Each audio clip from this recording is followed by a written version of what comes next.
اعوذ باللہ من الشیطان الرجیم بسم اللہ الرحمن الرحیم۔ صحیح مسلمان کیسے بنے؟ اللہ تبارک تعالیٰ نے انسانوں کی ہدایت کے لیے کم و بیش 1,24,000 پیغمبروں کو دنیا میں بھیجا، اور ہر دور میں انسانوں نے یہ اعتراض کیا، چونکہ پیغمبروں کو اللہ تبارک تعالیٰ نے انسانوں میں سے ہی بنایا، اور انسانوں کا سب سے بڑا اعتراض یہ ہمیشہ سے تھا کہ یہ پیغمبر جو ہیں انسانوں میں سے نہیں ہونے چاہیے، پیغمبر کوئی اور مخلوق ہو جو انسانوں سے اعلیٰ درجے کے مقام و مرتبہ رکھتی ہو، جیسے فرشتے وغیرہ، اور وہ ہماری رہنمائی کریں۔ لیکن اللہ تبارک تعالیٰ کے ہر حکم میں حکمت ہے، اور اس کا کوئی پروگرام مصلحت سے خالی نہیں ہے۔ اگر فرشتوں کو انسانوں کا پیغمبر اور رسول بنا کر بھیجا جاتا، تب یہی انسان دوسرے طرح سے تہمت لگاتا کہ آپ تو فرشتہ ہیں، آپ کے لیے یہ سب کرنا بہت آسان ہے، ہمارے لیے تو ہم انسان ہیں، ہمارے لیے تو یہ کام بہت ہی مشکل ہے۔ تب یہ پلی لیتا، اور جب انسانوں کو بنایا تب یہ پلی لی گئی کہ انسانوں کو نہیں بنانا چاہیے بلکہ فرشتوں کو بنانا چاہیے۔ اگر فرشتوں کو بناتا تو انسان یہ پلی لیتا۔ تو انسان پیدائشی اسی نیچر کا ہے، اعتراض کرنا اس کی فطرت میں شامل ہے،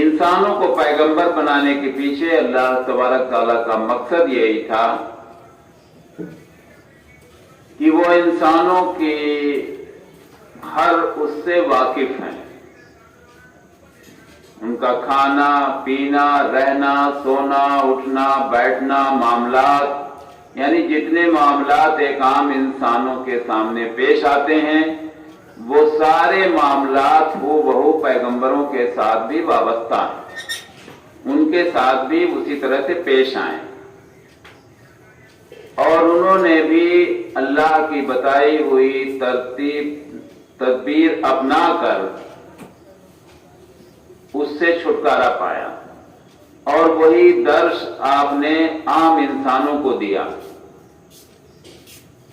عبادت کیسے کریں، معاملات سے کیسے نپٹیں، روزہ کیسے رکھیں، نماز کیسے پڑھیں، حج کیسے کریں، حج کے دوران جانے میں کیا کیا پریشانیاں لاحق ہوتی ہیں۔ تو اگر کوئی انسان کی جگہ پر فرشتہ ہوتا تو لوگ یہ کہتے کہ آپ تو فرشتے ہیں، آپ تو اڑ کے چلے جائیں گے، ہمارے لیے تو یہ دشوار ہے۔ لیکن نہیں، اللہ تبارک تعالیٰ کا مقصد یہی تھا کہ ایک انسان انسانوں کی رہنمائی کرے۔ جسے عام انسانوں کو چلنے میں تکلیف ہوتی ہے ویسے پیغمبروں کو بھی چلنے میں تکلیف ہوتی تھی۔ جیسے عام انسان تھکتا کھاتا پیتا سوتا تھا، ویسے ہی پیغمبر بھی تھکتے تھے، کھاتے تھے، پیتے تھے، سوتے تھے، بیمار پڑتے تھے۔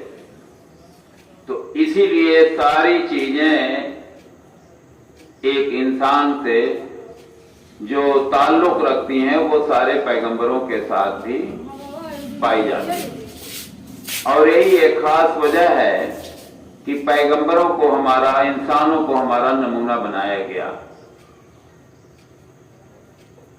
اس پیغمبروں کی فہرست میں آخری پیغمبر جناب محمد مصطفیٰ صلی اللہ علیہ وسلم قیامت تک کے لیے پیغمبر ہیں۔